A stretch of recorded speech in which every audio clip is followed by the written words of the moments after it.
Vous écoutez un podcast de l'INRAE. Entretien avec des chercheurs qui développent des nouveaux outils pour mieux repérer la pollution diffuse dans les cours d'eau. Vous écoutez un podcast de l'INRAE. Entretien avec des chercheurs qui développent des nouveaux outils pour mieux repérer la pollution diffuse dans les cours d'eau. Alors Arnaud Chaumont, bonjour. Vous êtes un des scientifiques qui a travaillé sur le projet Impact CE, notamment sur l'outil Gamar. Est-ce que vous pourriez vous présenter et nous expliquer votre implication dans ce projet ? Oui, donc bonjour. Moi je suis chercheur au laboratoire d'écotoxicologie à INRAE à Lyon. Et depuis une quinzaine d'années, on développe des outils de biomonitoring actif via l'utilisation d'espèces sentinelles qui sont des crustacés notamment, donc les gamars. Et donc dans le projet, en fait, on a eu pour tâche tout cet aspect écotoxicologie par des méthodes d'encagement pour aller sonder la toxicité des rivières qui ont pu être considérées dans ce projet autour de la thématique des pesticides. Alors pourquoi cet outil spécifique des gamars et comment est-ce qu'il fonctionne ? Alors cet outil-là, il fait partie de la famille qui s'inscrit dans le diagnostic de la qualité des eaux, ciblé sur la thématique des micropolluants. Et donc cet outil-là, il s'inscrit dans la famille des outils biologiques qui vont aller tester in situ l'impact des micropolluants via leur impact toxique sur les organismes, alors ici les espèces animales. Et donc l'idée de cet outil, c'est de se servir d'espèces sentinelles qu'on va aller encager sur place. Donc on parle de biomonitoring actif, c'est-à-dire qu'on ne travaille pas sur des espèces qu'on va collecter dans les rivières. Là, on va directement mettre en place des sondes biologiques qui sont des organismes qu'on élève nous au laboratoire et qu'on va mettre en place pour une durée déterminée dans une rivière pour voir leur réaction en termes d'impact biologique et pouvoir qualifier la qualité toxique des eaux pendant la période d'exposition. D'accord, alors qu'est-ce qu'on va regarder finalement sur ces crustacés ? Est-ce qu'il y a des altérations qui vont avoir lieu et qui vont nous donner des informations sur des perturbations qu'il y aurait eu dans l'eau ? Alors voilà, donc ça c'est la thématique générale, c'est la réponse biologique, mais en fait effectivement on va avoir plusieurs types de réponses qui vont être plus ou moins spécifiques de modes d'action toxiques ou qui vont être sensibles à un ensemble de substances. Alors ce qu'on va regarder, ce qui a été déployé dans le cadre du projet Impact CE, c'est trois types de réponses biologiques. La première, c'est en gros la perte d'appétit. En fait, on regarde la consommation alimentaire de ces crevettes pendant l'exposition in situ. Donc ce qu'on appelle du test alimentaire. Donc on donne des feuilles à consommer aux crevettes qu'on encage sur site. Et ça, en fait, on quantifie la prise alimentaire par ces crevettes. Donc ça, c'est les tests alimentaires.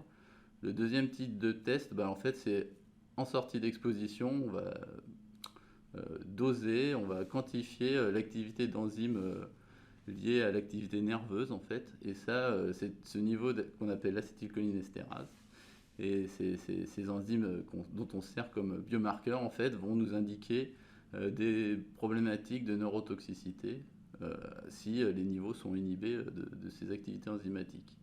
Et enfin, le dernier type de réponse qui a été regardé dans ce projet-là, c'est tout ce qui est lié sur l'impact au niveau de la reproduction de ces crustacés.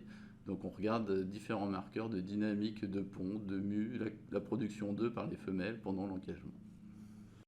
Très bien, admettons que je sois un gestionnaire de l'eau, ces altérations, elles vont finalement me renseigner sur quel type de micropolluants qu'on pourrait retrouver dans les cours d'eau. Alors, ça va dépendre justement des types des réponses qu'on va regarder. On a des réponses, typiquement la réponse alimentaire, elle, qu'on a pu regarder au laboratoire et qu'on a déjà pu tester dans tout type de contamination dans les rivières en France, où on sait que ces réponses-là vont répondre à un très très grand nombre de contaminants. Donc en gros, ça nous donne une idée, est-ce qu'il y a du micropolluant dans la rivière au moment qui est biodisponible, donc qui est vu par les organismes et qui est toxique. Et donc on va regarder globalement, est-ce que l'eau, la qualité d'eau peut être qualifiée comme toxique de façon générale un ensemble de micropolluants. Donc ça peut se balayer aussi bien sur des insecticides, des fongicides, des métaux, des composés organiques plus persistants classiques, type des HAP. Donc ça, c'est vraiment une réponse un peu ubiquiste aux micropolluants. Et on a d'autres marqueurs beaucoup plus spécifiques, donc les acétylcholinésterases, qui elles vont répondre à de la neurotoxicité, un mode d'action bien particulier et qui va être vraiment ciblé sur des insecticides de type carbamate ou organophosphoré. Donc là, la réponse, quand elle s'allume, donc elle s'allume plus rarement parce qu'elle est vraiment ciblée sur ces insecticides-là, nous renseigne sur le fait qu'il y a de la neurotoxicité liée à ce type d'insecticide présent de façon biodisponible dans la rivière. Alors, pour la plupart des bioindicateurs, on a besoin de bien connaître l'environnement dans lequel on va le placer pour être sûr qu'on analyse bien les données. C'est ce qu'on appelle de la calibration. Sur ce point-là, où en est l'outil Gamar?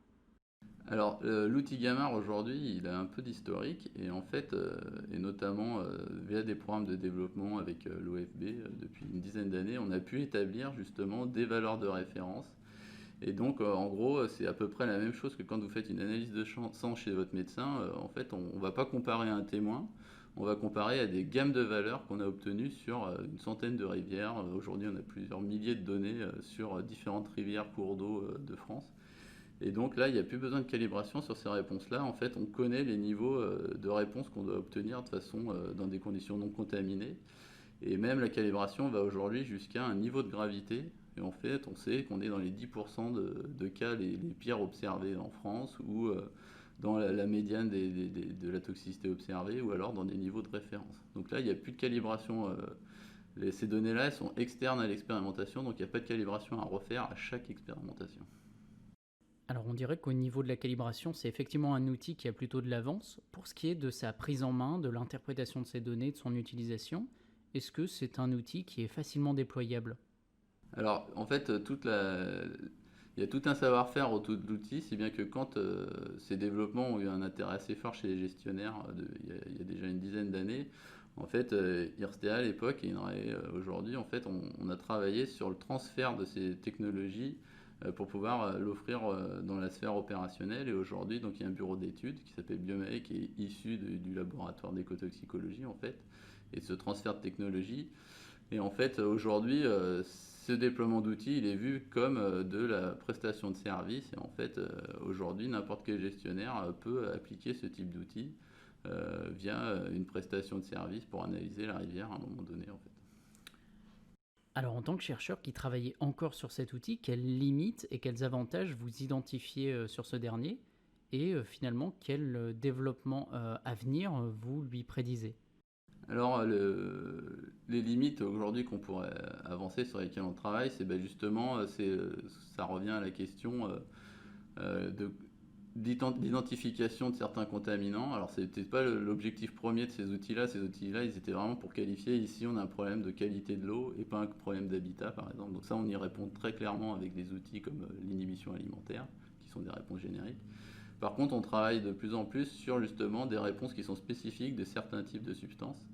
Et donc, comme à l'image de ce qui a été fait pour l'acétylcholinéstérase, aujourd'hui, ce qu'on a ouvert chez ces crustacés qui sont un peu inconnus d'un point de vue moléculaire, c'est justement de gagner en connaissances moléculaires et de développer des réponses qui sont spécifiques de chacun des grands types de modes d'action qu'on peut imaginer. Et donc, depuis 10 ans, au laboratoire, on a développé des approches moléculaires qu'on dit de type omique. Et donc on développe et aujourd'hui va sortir rapidement de nos laboratoires ces outils-là moléculaires qui vont pouvoir donner des réponses biologiques et qu'on va pouvoir mettre en face de types de modes d'action, de toxicité des rivières. Donc ça c'est le premier point qu'on développe aujourd'hui, donc c'est rendre plus spécifique d'autres substances pour le diagnostic et l'identification des substances, en gros c'est le premier enjeu. Et la deuxième limite qu'on peut identifier aujourd'hui, c'est que ces crevettes, elles ont été choisies comme des espèces sentinelles qui sont très sensibles, parmi les plus sensibles des communautés d'invertébrés qu'on essaye de protéger.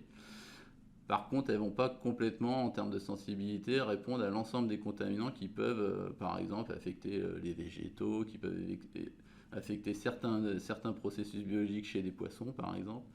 Et donc, on développe, alors là, c'est en collaboration avec d'autres laboratoires nationaux qui travaillent sur des poissons, sur des bivalves, par exemple, des déploiements multi-espèces pour justement avoir une couverture un peu plus large des effets toxiques pour la biodiversité des rivières. Alors, arrêtez-moi si je me trompe, mais l'outil que vous me décrivez, c'est vraiment quelque chose qui est complémentaire avec ce qu'utilisent déjà les gestionnaires de l'eau. Ça n'a pas du tout pour but de remplacer les méthodes qui sont déjà en place. Alors oui, c'est exactement ça en fait. En gros, on peut dire ça pratiquement de l'ensemble de comment est vue l'écotoxicologie aujourd'hui par rapport au diagnostic des milieux, qui a beaucoup été drivé par la directive 4 sur l'eau depuis les années 2000, on va dire, où en fait la vision était, le diagnostic a été très porté sur l'état chimique d'un côté et l'état écologique aujourd'hui. Et en fait, pour relier un peu les deux, ces outils biologiques d'écotoxicologie, ils viennent pour faire ce lien entre la présence de contaminants, leurs effets toxiques et les impacts écologiques qui peuvent être vus via des approches de bioindication plus classiques, aujourd'hui très en routine dans le diagnostic et la surveillance. Très bien, eh bien je vous remercie Arnaud Chaumot de m'avoir accordé un peu de votre temps pour parler de ce bioindicateur. Vous avez écouté un podcast de l'INRAE. Vous pouvez retrouver plus d'informations sur l'article en description. Vous avez écouté un podcast de l'INRAE. Vous pouvez retrouver plus d'informations sur l'article en description.